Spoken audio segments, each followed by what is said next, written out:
بسم اللہ الرحمن الرحیم اللہم یا رحمن یا رحیم ویا ارحم الراحمین وصلی علی من ارسلتہ رحمتا للعالمین۔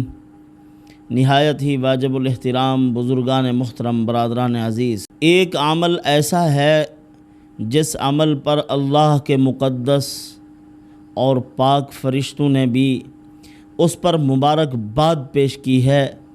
ان سینوں کے لیے مبارکباد جن سینوں میں وہ عمل محفوظ ہوگا، اس زبان کے لیے مبارکباد جس زبان پر وہ عمل پڑھا جائے گا، اسی طرح اس امت کے لیے مبارکباد پیش فرمائی جو امت اس کو اپنے سینوں میں تھامے گی، اس عمل کو کرے گی، اور جس امت کو اللہ رب العزت وہ عمل عطا فرمائیں گے۔ اللہ رب العزت نے قرآن مقدس میں فرمایا ہے وَلَقَدْ آتَيْنَاكَ سَبْعًا مِّنَ الْمَثَانِي وَالْقُرْآنَ الْعَظِيمَ وَلَقَدْ آتَيْنَاكَ سَبْعًا مِّنَ الْمَثَانِي وَالْقُرْآنَ الْعَظِيمَ۔ سبع مثانی کسے کہا جاتا ہے؟ اس میں علماء کرام کے مختلف اقوال ہیں۔ راجح قول کے مطابق سبع مثانی سورۃ فاتحہ کو کہا جاتا ہے۔ 7 آیات ہیں اور تمام مضامین اللہ رب العزت نے ان 7 آیات میں بیان فرمائے ہیں۔ اور بعض علماء نے لکھا ہے سبع مثانی سے وہ 7 لمبی صورتیں ہیں۔ سورۃ بقرہ ہے، سورۃ آل عمران ہے، ان کو سبع طوال بھی کہا جاتا ہے، یعنی وہ 7 لمبی صورتیں۔ سورہ آل عمران، سورہ نساء، سورہ مائدہ، اسی طرح سورہ انعام، سورہ اعراف، سورہ انفال، یہ آیات، یہ صورتیں ہیں مبارک، ان کو سبع مثانی کہا جاتا ہے۔ اور ان کو پڑھنے والا آدمی، کثرت سے ان کی تلاوت کرنے والا آدمی، دن قیامت کے میدان محشر میں جب کڑی دھوپ ہوگی، اللہ کی رحمت کا اس پر سایہ ہوگا۔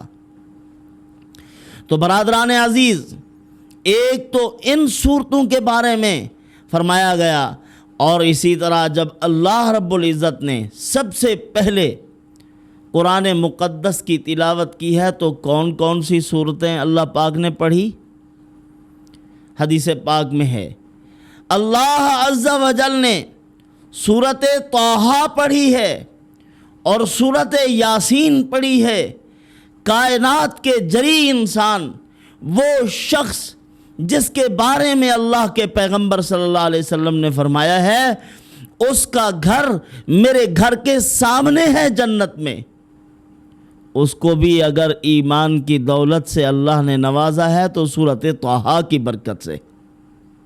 بہن نے پڑھا طٰہٰ ما انزلنا علیک القرآن لتشقى الا تذکرۃ لمن یخشیٰ، یہ آیات پڑھی اور دل میں گھر کرتی گئی۔ اب فرشتوں نے کیا کہا؟ کیا ہی مبارک زبان، کیا ہی مبارک قلوب، کیا ہی مبارک امت جن کو اللہ عز و جل یہ مقدس کلام عطا فرمائیں گے، یہ مبارک صورتیں عطا فرمائیں گے۔ کیا ان میں سراست، کیا اس میں نظم و ضبط، کیا فصاحت و بلاغت، کس قدر اللہ رب العزت نے ایک خوبصورت کلام عطا فرمایا ہے۔ مبارکباد دی فرشتوں نے، کیا کہا؟ حدیث پاک میں ہے فرشتے امت محمدیہ کو مبارکباد دینے لگے وَطُوبَى لِأَجْوَافٍ تَحْمِلُ هَذَا، فرمایا خوشخبری ہو، مبارک ہو ان قلوب کے لیے، ان سینوں کے لیے، ان پیٹوں کے لیے جن کے اندر اللہ کا قرآن ہوگا، جس کے اندر یہ صورتیں ہوں گی۔ کیا ہی مقدس لوگ ہیں وہ، جن کو اللہ رب العزت یہ مقدس کلام عطا فرمائیں گے۔ طوبیٰ لأمۃ ینزل علیہا، خوشخبری اور مبارک ہے اس امت کے لیے جن پر اللہ رب العزت یہ قرآن نازل فرمائیں گے۔ اور طوبیٰ لألسنۃ تتکلم بہذا، خوشخبری اور مبارک ان زبانوں کے لیے ہے جن مبارک زبانوں پر اللہ کا یہ مقدس کلام جاری ہوگا، جن مبارک زبانوں کو اللہ رب العزت یہ سعادت مرحمت فرمائیں گے کہ وہ قرآن مقدس کی تلاوت کریں۔ زبانوں میں تاثیر قرآن پاک کی برکت سے پیدا ہوتی ہے۔ مستجاب الدعوات قرآن پاک کی برکت سے بنتے ہیں۔ اسی لیے علماء نے لکھا ہے کہ اگر کوئی آدمی مستجاب الدعوات بننا چاہتا ہے، سورج طلوع ہو تو قرآن شروع کرے، سورج غروب ہو تو قرآن ختم کرے، یا قرآن مقدس کی 7 منزلیں ہیں، جو روزانہ قرآن مقدس کی ایک منزل پڑھتا ہے وہ مستجاب الدعوات بن جاتا ہے۔ تو 7 مثانی کس کو کہا جاتا ہے؟ سورۃ فاتحہ کو۔ حضرت شاہ عبدالعزیز محدث دہلوی رحمۃ اللہ علیہ نے سورۃ فاتحہ کے متعلق ایک عمل پیش فرمایا، انجاہ حاجت کا، حل مشکلات کا، پریشانیوں سے نجات کا۔ فرمایا یہ تیر با ہدف اور مجرب عمل ہے، بارہا کے تجربات سے یہ بات ثابت ہے، جو بھی اس طرح سے عمل کرے گا بلا مشقت عمل ہے، نہ کوئی طوالت ہے اس میں، نہ کوئی لمبے چوڑے ہزاروں کی تعداد، مختصر تعداد ہے، جو بھی اس کو پڑھے اللہ اس کے مسائل حل فرما دیں۔ حضرت نے لکھا ہے یکشنبہ سے سورۃ فاتحہ شروع کرے، 70 مرتبہ پڑھنا، یعنی اتوار کے دن سے صبح کے وقت سے طلوع آفتاب سے پہلے بسم اللہ الرحمن الرحیم کی میم کو الحمد کی الف لام کے ساتھ ملا دے اور 70 مرتبہ پڑھے اتوار کے دن، پھر 10 مرتبہ کم کرتا چلا جائے، یعنی سوموار کو 60 مرتبہ اور اسی طرح منگل کو 50 مرتبہ کم کرتا چلا جائے گا۔ آخری دن ہفتہ آئے گا، ہفتے کو 10 مرتبہ پڑھے، ہر روز اپنی حاجات و ضروریات اللہ کے سامنے پیش کرتا چلا جائے۔ جب ہفتے کو یہ کام مکمل ہو جائے، یہ عمل کامل ہو جائے، بارگاہ خداوندی میں بھیک کے لیے اپنا دامن پھیلا دے، جو کچھ بھی مانگے اللہ عطا فرما دے، اس کی ضروریات پوری ہو جائیں، مشکلات حل ہو جائیں۔ یہ مجرب ہے۔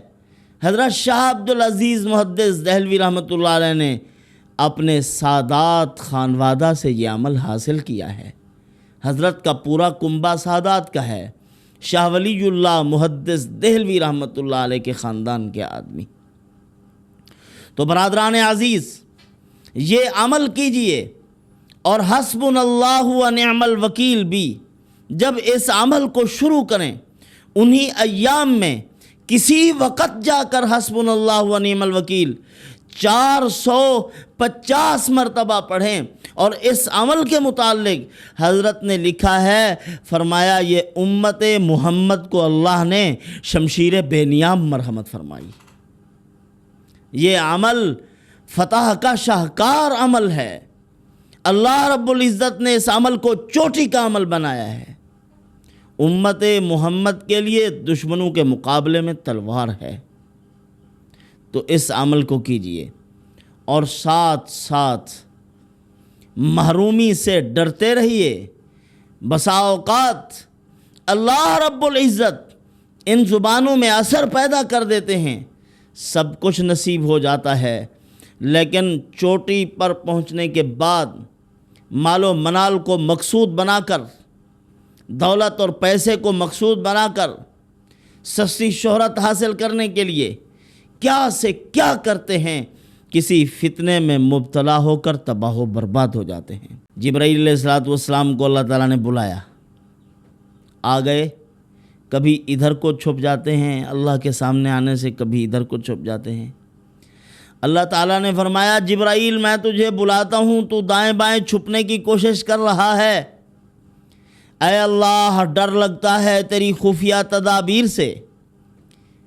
آپ صلی اللہ علیہ وسلم نے فرمایا جبرائیل علیہ السلام نے بیت اللہ کے سامنے اس کے غلاف کو تھام کر اللہ تعالیٰ سے دعا کی، اللہ کم و بیشی معاف فرمائے، حدیث پاک کا مفہوم یہی ہے۔ دعا کی کہ اے اللہ مجھے کہیں کسی موقع پر محروم نہ کر دینا، میں تیری خفیہ تدبیر سے ڈرتا ہوں۔ اللہ کی خفیہ تدبیر، بلعام بن باعورہ کو دیکھ لیجئے، 400 سال تک اللہ کی عبادت کرنے والا مستجاب الدعوات شخص محروم القسمت ہے۔ برسیسہ نامی ایک راہب تھا، شیطان نے ورغلایا، دم میں جھاڑ پھونک میں بڑا اثر تھا اس کے، جس کو ایک مرتبہ پھونک مار دی اللہ نے شفا عطا فرما دی، بڑی تاثیر کا حامل۔ شیطان نے جا کے بادشاہ کی بیٹی کو تکلیف پہنچائی اور آہستہ آہستہ ان کے دل میں ڈالا، وہ برسیسہ نامی راہب ہے، بڑا اللہ والا ہے، آپ اس کے پاس جائیں۔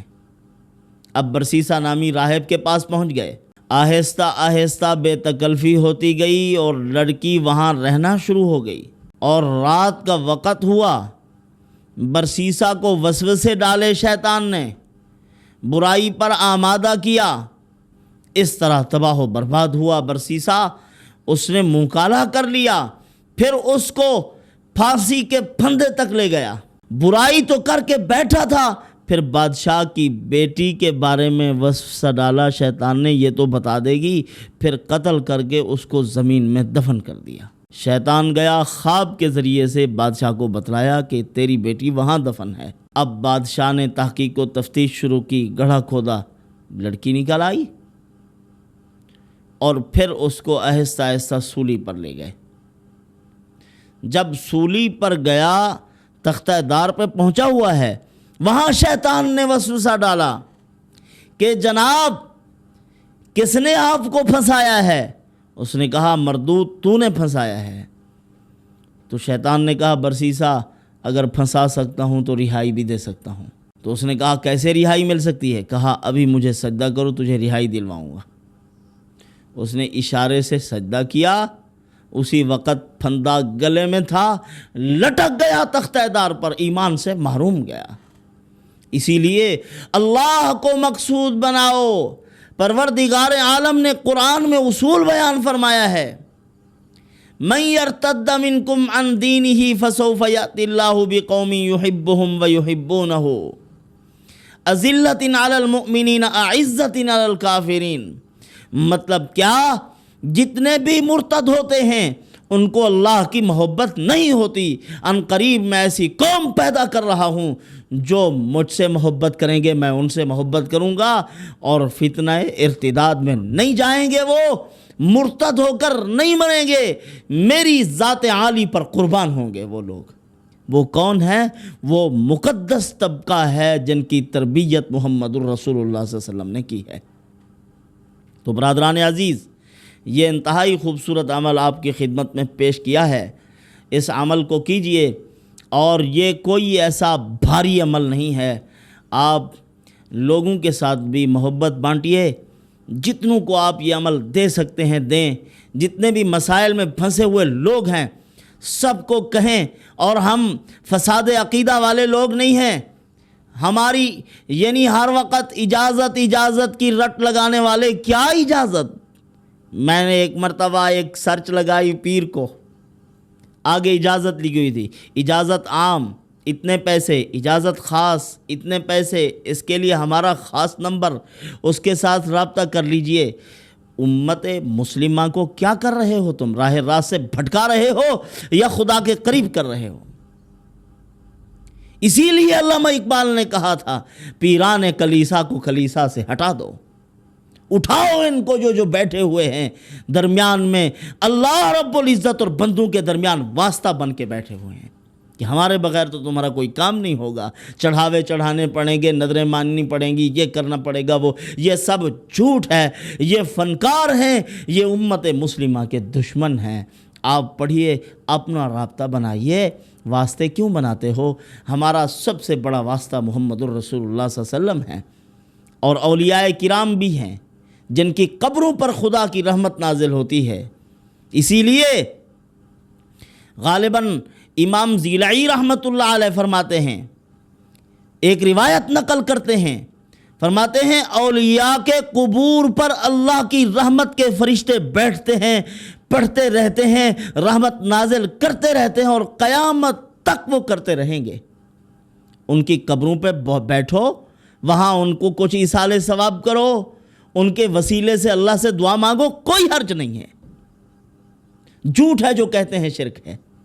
ہم تو اللہ کے پیارے بندوں کا واسطہ دے رہے ہیں، اس واسطے کو لیجئے اور اللہ تعالیٰ سے دعا مانگیے۔